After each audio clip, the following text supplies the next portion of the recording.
Hello दोस्तों, कैसे हैं आप सब। मैं कपिल शर्मा आपके अपने चैनल स्टडी विद कपिल में आपका स्वागत करता हूं। आज हम यूपी बीएड एंट्रेंस का GK and GS practice set number 5 लाए हैं।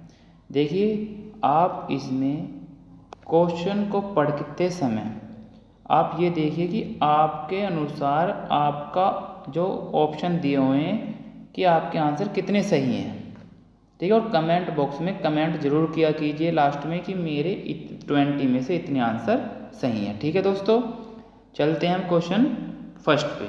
क्वेश्चन फर्स्ट कहता है हमारा कि किस हड़प्पा सभ्यता स्थल से कांस्य नर्तकी की मूर्ति प्राप्त हुई है। तो ऑप्शन ए है Mohenjodaro, option B Harappa, option C Kalibanga, option D Chanhudaro. ठीक है दोस्तों, तो इसका आंसर क्या होगा। क्वेश्चन नंबर 1 का आंसर होगा ऑप्शन ए मोहनजोदड़ो। कि किस हड़प्पा सभ्यता स्थल से कांस्य नर्तकी की मूर्ति प्राप्त हुई है। मोहनजोदड़ो से हुई है। ठीक है फ्रेंड्स, चलते हैं क्वेश्चन नंबर 2 पे। स्वराज्य पार्टी की स्थापना कब की गई। तो ऑप्शन ए है 1922 में, ऑप्शन बी है 1923 में, ऑप्शन सी है 1924 में और ऑप्शन डी 1925 में। तो स्वराज पार्टी की स्थापना कब की गई दोस्तों। स्वराज पार्टी की स्थापना की गई आपकी ऑप्शन बी 1923 में। ठीक है फ्रेंड्स, अगर मैं इससे जुड़ी जानकारी आपको दूं तो स्वराज पार्टी की स्थापना किसने की थी। तो सी आर दास, चित्तरंजन दास ने की थी, दास ने, और मोतीलाल नेहरू ने। ठीक है, किसने की थी। मोतीलाल नेहरू। ठीक है फ्रेंड्स, अच्छे से ध्यान रखेंगे तो आपसे कुछ भी पूछ सकता है एग्जामिनर कि स्वराज पार्टी की स्थापना कब की गई। तो अगर कब की गई है तो ऑप्शन होगा हमारा 1923 में की गई। अगर पूछे कि किसने की तो चित्तरंजन दास ने की। अगर चित्तरंजन दास ऑप्शन में नहीं है तो Motilal Nehru option right answer होगा। ठीक है दोस्तों, आगे चलते हैं क्वेश्चन नंबर 3 पर। किस घटना के कारण 1922 ईस्वी में असहयोग आंदोलन को स्थगित कर दिया गया। ठीक है दोस्तों, तो ऑप्शन ए है मोपला विद्रोह, ऑप्शन बी है नागपुर फ्लैग सत्याग्रह, ऑप्शन सी जलियांवाला बाग हत्याकांड और ऑप्शन डी चौरी चौरा कांड। ठीक है दोस्तों, तो ये दूसरे तरीके से आपसे ये भी पूछा जाता है कि गांधी जी ने अपना असहयोग आंदोलन किस आंदोलन के खिलाफ वापस लिया था। तो इसका आंसर क्या होगा। ऑप्शन डी चौरी चौरा कांड। ठीक है दोस्तों, क्या होगा इसका आंसर ऑप्शन डी कि किस घटना के कारण 1922 ईस्वी में असहयोग आंदोलन को स्थगित कर दिया गया था। तो आंसर क्या होगा चौरी चौरा कांड। ठीक है दोस्तों, नेक्स्ट क्वेश्चन पे चलते हैं। Question number 4। क्वेश्चन नंबर 4 कहता है हमारा कि भारत की पहली हरित आधारित सौर पैनल निर्माण फैक्ट्री कहाँ स्थापित की जाएगी। यह आपका करंट का क्वेश्चन है, अच्छे से ध्यान रखेंगे और अपने नोटबुक में राइट डाउन करेंगे। तो क्या होगा इसका answer. Option A Uttarakhand, option B है हरियाणा, ऑप्शन सी है तेलंगाना और ऑप्शन डी है मध्य प्रदेश। तो भारत की पहली हरित ऊर्जा आधारित सौर पैनल फैक्ट्री, सौर पैनल निर्माण फैक्ट्री का कहाँ स्थापित की जाएगी। तो आंसर क्या होगा फ्रेंड्स, आंसर होगा उत्तराखंड। ठीक है फ्रेंड्स, क्या होगा उत्तराखंड आंसर होगा ऑप्शन ए। ठीक है दोस्तों, नेक्स्ट चलते हैं क्वेश्चन नंबर 5 पे कि पाक जल डमरू मध्य कहाँ स्थित है। तो पाक जल डमरू मध्य कहाँ स्थित है। तो ऑप्शन ए है श्रीलंका एवं मालदीव, बी है भारत एवं श्रीलंका, सी है भारत और मालदीव और डी है इनमें से कोई नहीं। ये दोस्तों टाइपिंग एरर है, ये इनमें से है, इनमें से कोई नहीं। तो आंसर क्या होगा, पाक जल डमरू मध्य कहाँ स्थित है। तो ये ऑप्शन होगा ऑप्शन बी भारत एवं श्रीलंका के बीच है। ठीक है फ्रेंड्स, अच्छे से ध्यान रहेगा आपको। आशा करता हूँ कि वीडियो आपको अच्छी लग रही होगी। वीडियो अच्छी लग रही है तो लाइक और शेयर कर दीजिए और चैनल को सब्सक्राइब भी कर लीजिए। ठीक है फ्रेंड्स, नेक्स्ट चलते हैं क्वेश्चन नंबर 6 पे। निम्न में भारतीय संविधान के भाग में कौन सुमेलित नहीं है? इसमें आपको एक तरफ भाग दिए हुए हैं संविधान के और एक तरफ इससे संबंधित भाग में क्या है वो दिए हुए हैं। तो इनमें से एक सुमेलित नहीं है, तो वही हमें देखना क्या सुमेलित नहीं है। देखिए, भाग 4 ए मौलिक कर्तव्य, बी है भाग 2 में नागरिकता, सी है भाग 9 में पंचायतें और डी है भाग 1 में मौलिक अधिकार। तो कौन सा सम्मिलित नहीं है दोस्तों, देखते हैं। देखिए, ऑप्शन ए कहता है भाग 4 कै में मौलिक कर्तव्य हैं, बिल्कुल सही है। बी कहता है भाग 2 में नागरिकता, बिल्कुल ठीक है। सी कहता है भाग 9 में पंचायतें हैं, बिल्कुल ठीक है। बट डी क्या कह रहा है, डी आपसे कह रहा है कि भाग 1 में क्या दिया हुआ है, मौलिक अधिकार, यही गलत है। अगर मैं कहूँ मौलिक अधिकार किस में है, मौलिक अधिकार है भाग 3 में। कितने में है, भाग 3। भाग 3 में आपके मौलिक अधिकार हैं। और भाग 1 की बात करूँ तो भाग 1 में क्या है, भारत एवं उसके राज्य, भारत और उसके संघ राज्य से संबंधित भाग 1 है। ठीक है दोस्तों, अच्छे आशा करता हूँ कि आपको क्वेश्चन समझ में आ रहे होंगे।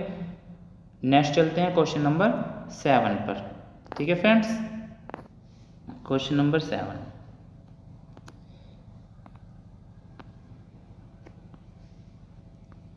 क्वेश्चन नंबर 7 कहता है टमाटर की चटनी को अधिक समय तक ताज़ा रखने के लिए उसमें मिलाया जाता है। कि अधिक, ये कह रहा है कि टमाटर की चटनी हो, या आपने घरों में देखा होगा आपकी मम्मी जी अचार डालती हैं तो उसे लंबे समय तक कि हमारा ख़राब ना हो, तो उसमें क्या मिलाया जाता है। तो ऑप्शन ए है सोडियम टार्ट्रेट, ऑप्शन बी है सोडियम क्लोराइड, ऑप्शन सी है सोडियम बाइकार्बोनेट और ऑप्शन डी है सोडियम बेंजोएट। तो क्या मिलाया जाता है दोस्तों, क्वेश्चन नंबर 7 का आंसर होगा option D. Option D, sodium benzoate मिलाया जाता है, जिससे कि अचार हो या टमाटर की चटनी हो कि हमारे खाद्य पदार्थ लंबे समय तक चले और ख़राब ना हो। ठीक है फ्रेंड्स, अच्छे ध्यान रखेंगे।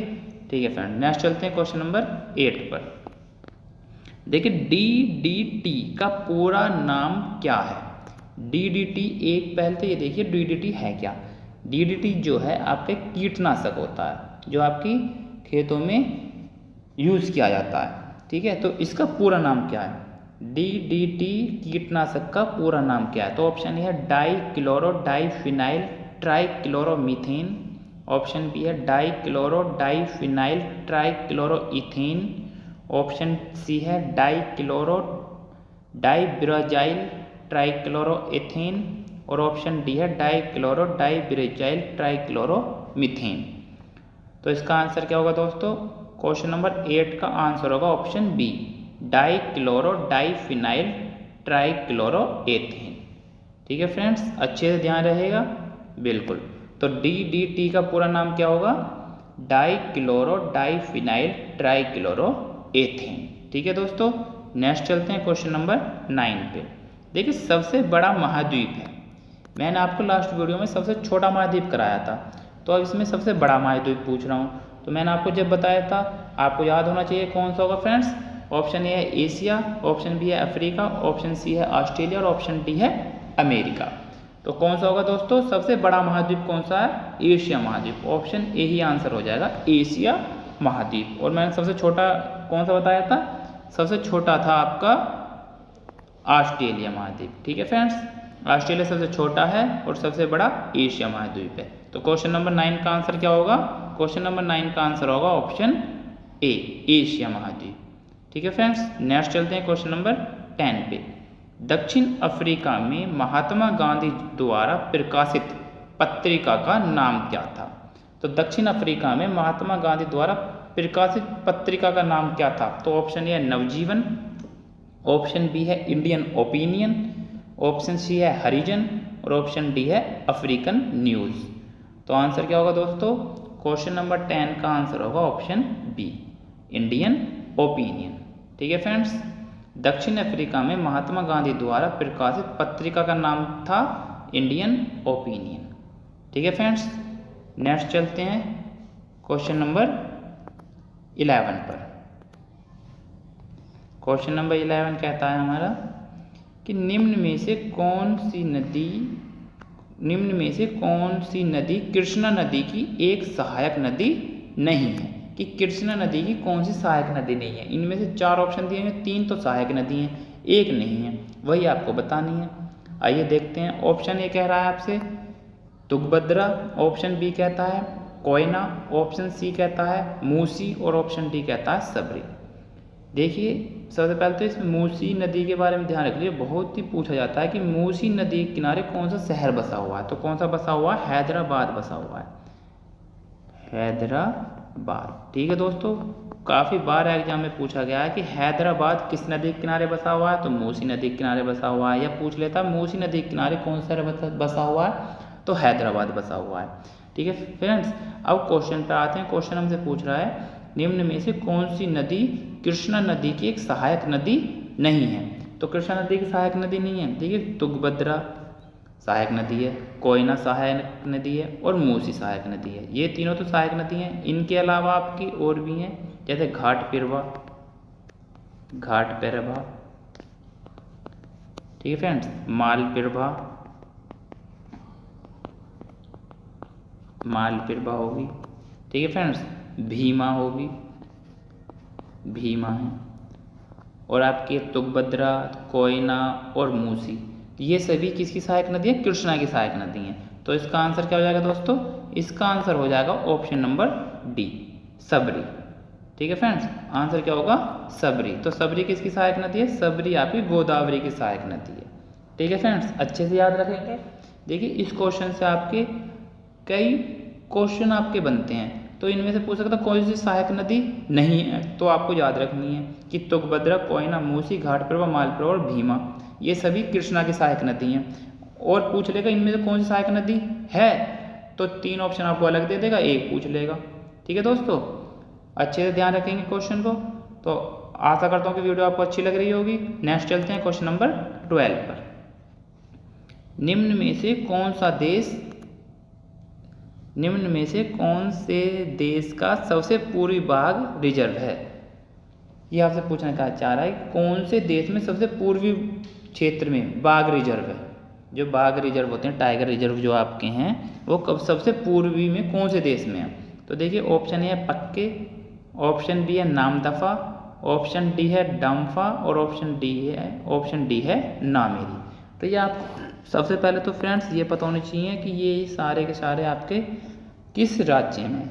ठीक है फ्रेंड्स, तो ये भारत देश का सबसे पूर्वी भाग रिजर्व कौन सा, ये पूछना चाह रहा है आपसे। और क्वेश्चन जो कह रहा है, क्वेश्चन कह रहा है निम्न में से कौन सा देश का, अपने भारत देश का सबसे पूर्वी भाग रिजर्व है। तो देखिए सबसे पहले देखते हैं ऑप्शन डी। ऑप्शन डी कहाँ है? नामेरी आपका असम में है। कहाँ है? असम में। ठीक है फ्रेंड्स, अच्छे से याद रखेंगे, चारों ऑप्शन को याद रखेंगे अच्छे से। असम में है। और डाम्फा कहाँ है? डाम्फा मिजोरम में है, अच्छे से पता है, मिजोरम में है। ठीक है फ्रेंड्स, नामदफा कहाँ है? अरुणाचल प्रदेश में है। और पक्के कहाँ है? पक्के भी अरुणाचल प्रदेश में है। ठीक है फ्रेंड्स, अरुणाचल प्रदेश में। अब देखते हैं हम देखते हैं कि हमारे जो सबसे पूर्वी जो राज्य है वो हमारा अरुणाचल प्रदेश ही है। तो अब यहाँ पे 2 ऑप्शन आ गए, ऑप्शन ए बी और ऑप्शन बी भी। पर इन दोनों ऑप्शन में देखें तो ऑप्शन बी जो है नामदफा, ये सबसे पूर्वी एरिया में पड़ता है। ठीक है फ्रेंड्स, तो अच्छे से याद रखेंगे कि सबसे पूर्वी एरिया में जो बाघ रिजर्व है वो कौन सा है? नामदफा। ठीक है फ्रेंड्स, नेक्स्ट चलता हूँ क्वेश्चन नंबर 13 पर। ग्लोबल फायर पावर इंडेक्स में भारत की रैंक क्या है? ये आपका करंट का क्वेश्चन है। देखिए दोस्तों, जो आपका प्रैक्टिस सेट बनाया जाता है, सभी क्वेश्चनों को ध्यान में रखकर बनाया जाता है, जो कि आपकी परीक्षा की दृष्टि से बहुत महत्वपूर्ण है। तो क्वेश्चनों को अच्छे से देखिए और अच्छे से अपना पहले मेरे आंसर का वेट मत करिए।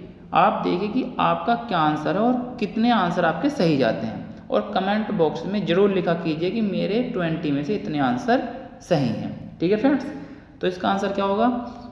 ऑप्शन ए है पहला, ऑप्शन बी है दूसरी, ऑप्शन सी है तीसरी और ऑप्शन डी है चौथी। तो भारत का कौन सा स्थान है ग्लोबल फायर पावर इंडेक्स में? कौन सा है फ्रेंड्स? ऑप्शन डी, चौथा स्थान है। ठीक है फ्रेंड्स, याद रहेगा। चलिए आगे देखते हैं क्वेश्चन नंबर 14। क्वेश्चन नंबर 14 कहता है पीतल निम्न में से किसकी मिश्र धातु है? देखिए दोस्तों, लास्ट जो मैंने आपको प्रैक्टिस सेट कराया था, क्वेश्चन नंबर प्रैक्टिस सेट 4, इसमें मैंने आपसे कांसा पूछा था। तो कांसा, इस बार मैंने आपसे पीतल पूछा, और जबकि मैंने उसमें आपको बताया था कि पीतल किसका मिश्र धातु है। तो आपको याद रखना, याद भी होगा आपको। तो आंसर क्या होगा इसका? ऑप्शन ए है तांबा और मिश्र, तांबा और जस्ता, बी है टिन और जस्ता, सी है तांबा और टिन, और डी है लोहा और जस्ता। तो दोस्तों क्या होगा आंसर? पीतल निम्न में से किसकी मिश्र धातु है? ऑप्शन ए, तांबा और जस्ते की मिश्र धातु है। ठीक है दोस्तों, अगर आपसे पूछे कि पीतल किसकी मिश्र धातु है या पीतल किन दो मिश्र धातुओं से मिलकर बनता है, तो तांबा और जस्ते से मिलकर बनता है। ठीक है दोस्तों, ठीक है फ्रेंड, नेक्स्ट चलते हैं क्वेश्चन नंबर 15 पर। 15 कहता है आपसे, देखिए क्वेश्चन नंबर 15 भी आपका करंट से रिलेटेड है कि वरुण नौसेना अभ्यास भारत और किस देश के बीच संपन्न हुआ? कि किस दो देशों के बीच वरुण अभ्यास होता है? तो France, option B Indonesia, option C Japan और ऑप्शन डी ऑस्ट्रेलिया।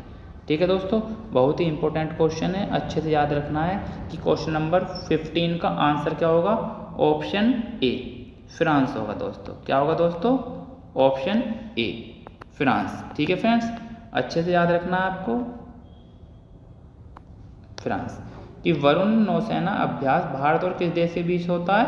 फ्रांस के बीच होता है। ठीक है फ्रेंड्स, नेक्स्ट चलते हैं क्वेश्चन नंबर 16। देखिए आपसे एक ने क्वेश्चन विटामिन से रिलेटेड जरूर आएगा कि विटामिन के नाम, विटामिन के किस रोग से, कौन से विटामिन से कौन सा रोग होता है, या ठीक है किस विटामिन का क्या नाम है। तो आपको इसलिए मैं एक हर प्रैक्टिस सेट में विटामिन से रिलेटेड क्वेश्चन कराता रहता हूँ, तो आप अच्छे से पढ़ेंगे और ध्यान रखेंगे। क्वेश्चन नंबर 16 कहता है रतौंधी रोग किस विटामिन की कमी से होता है? तो ऑप्शन ए है विटामिन सी, ऑप्शन बी है विटामिन बी, और ऑप्शन सी है विटामिन ए, और डी है इनमें से कोई नहीं। देखिए दोस्तों, अच्छे से ध्यान रखेंगे, और क्वेश्चन नंबर 16 का आंसर होगा ऑप्शन सी, विटामिन ए की कमी से। ठीक है फ्रेंड्स, विटामिन ए की कमी से कौन सा रोग होता है? रतौंधी रोग होता है। अगर मैं बात करूँ विटामिन बी की कमी से कौन सा होता है? Beriberi. कौन सा होता है दोस्तों? Beriberi. ठीक है फ्रेंड्स, बेरी बेरी रोग होता है। और विटामिन सी की कमी से कौन सा होता है? स्कर्वी रोग होता है, स्कर्वी रोग होता है। ठीक है फ्रेंड्स, अच्छे से याद रखेंगे, विटामिन सी की कमी से स्कर्वी रोग होता है, विटामिन बी की कमी से बेरी बेरी रोग होता है, विटामिन ए की कमी से रतौंधी रोग होता है। ठीक है फ्रेंड्स, इस क्वेश्चन से आपको 3 क्वेश्चन मिल गए हैं, अच्छे से याद रखेंगे। नेक्स्ट चलते हैं क्वेश्चन नंबर 17 पे। देखिए 2011 की जनगणना के अनुसार किस राज्य में साक्षरता सर्वाधिक है? मतलब सर्वाधिक शिक्षित जिला या सर्वाधिक शिक्षित राज्य कौन सा है? तो ऑप्शन ए है मणिपुर, ऑप्शन बी है केरल, ऑप्शन सी है राजस्थान और ऑप्शन डी है तमिलनाडु। तो आंसर क्या होगा दोस्तों? क्वेश्चन नंबर 17 का आंसर क्या होगा? Option B. क्या होगा दोस्तों? Option B, Kerala. ठीक है फ्रेंड, तो 2011 की जनगणना के अनुसार किस राज्य में साक्षरता सर्वाधिक है? केरल में सर्वाधिक साक्षरता है। ठीक है फ्रेंड्स, क्वेश्चन नंबर 18 पर चलते हैं। फोबोस और डीमोस किस ग्रह के उपग्रह हैं? तो फोबोस और डीमोस जो हैं किस ग्रह के उपग्रह हैं? देखिए दोस्तों, ग्रह से संबंधित आपको एक क्वेश्चन जरूर आएगा, इसलिए सभी याद रखें आपको कौन से ग्रह का क्या स्थिति है और इनके कितने उपग्रह हैं और कौन से ग्रह के कौन कौन उपग्रह हैं। तो ये आपसे पूछा गया है, क्वेश्चन नंबर 18 में पूछ रहा है फोबोस और डीमोस किस ग्रह के उपग्रह हैं। तो आंसर क्या होगा दोस्तों? ऑप्शन ए कहता है मंगल के, ऑप्शन बी कहता है शुक्र के, ऑप्शन सी कहता है पृथ्वी के, और ऑप्शन डी कहता है बुध के। तो इसका आंसर क्या होगा दोस्तों? फोबोस और डीमोस किस ग्रह के उपग्रह हैं? ऑप्शन ए, मंगल के। ठीक है फ्रेंड्स, ऑप्शन ए मंगल के। मंगल के आपके उपग्रह फोबोस और डीमोस। अगर मैं बात करूं पृथ्वी की, तो पृथ्वी का आपका एकमात्र उपग्रह है कौन सा? चंद्रमा। ठीक है दोस्तों, चंद्रमा आपका उपग्रह है किसका? पृथ्वी का। ठीक है फ्रेंड्स, अच्छे से याद रखेंगे। ठीक है, नेक्स्ट चलते हैं क्वेश्चन नंबर 19 पे। क्वेश्चन नंबर 19 हमारे कहता है, देखिए ये भी क्वेश्चन नंबर 19 आपका करंट से रिलेटेड है और बहुत ही इंपॉर्टेंट क्वेश्चन है। ठीक है फ्रेंड्स, क्या कहता है? क्वेश्चन नंबर 19 कहता है, ऑस्ट्रेलियन ओपन 2023 में पुरुष एकल का खिताब किसने जीता? तो पुरुष एकल का खिताब ऑस्ट्रेलिया ओपन 2023 में किसने जीता था? ऑप्शन ए राफेल नडाल ने, ऑप्शन बी है रोजर फेडरर ने, ऑप्शन सी है नोवाक जोकोविच ने और ऑप्शन डी है कार्लोस अल्काराज ने। तो आंसर क्या होगा दोस्तों? इसका आंसर होगा आपका ऑप्शन सी, नोवाक जोकोविच ने जीता है। बहुत ही महत्वपूर्ण क्वेश्चन है, अच्छे से आपको ध्यान रखना है कि ऑस्ट्रेलियन ओपन 2023 में पुरुष एकल में किसने खिताब जीता है? तो नोवाक जोकोविच ने जीता है। ठीक है फ्रेंड्स, अब चलते हैं क्वेश्चन नंबर 20, जो कि हमारे प्रैक्टिस सेट का आज लास्ट क्वेश्चन है। ठीक है फ्रेंड्स, और देखेंगे क्या कह रहा है क्वेश्चन नंबर 20। संविधान पार्क किस राज्य में स्थापित किया गया है? तो संविधान पार्क किस राज्य में स्थापित किया गया? ऑप्शन ए है हरियाणा, ऑप्शन बी है राजस्थान, ऑप्शन सी है छत्तीसगढ़, ऑप्शन डी है मध्य प्रदेश। तो इसका आंसर क्या होगा दोस्तों? तो क्वेश्चन नंबर 20 का आंसर होगा संविधान पार्क किस राज्य में स्थापित किया गया? संविधान park option B Rajasthan, Rajasthan राज्य में स्थापित किया गया है। ठीक है दोस्तों, आशा करता हूँ कि वीडियो आपको अच्छी लग रही होगी और कमेंट बॉक्स में कमेंट जरूर कीजिए कि कितने क्वेश्चन आपके सही हैं। ठीक है दोस्तों, और चैनल को अगर नए जुड़े हैं तो चैनल को सब्सक्राइब और लाइक करते रहें। धन्यवाद।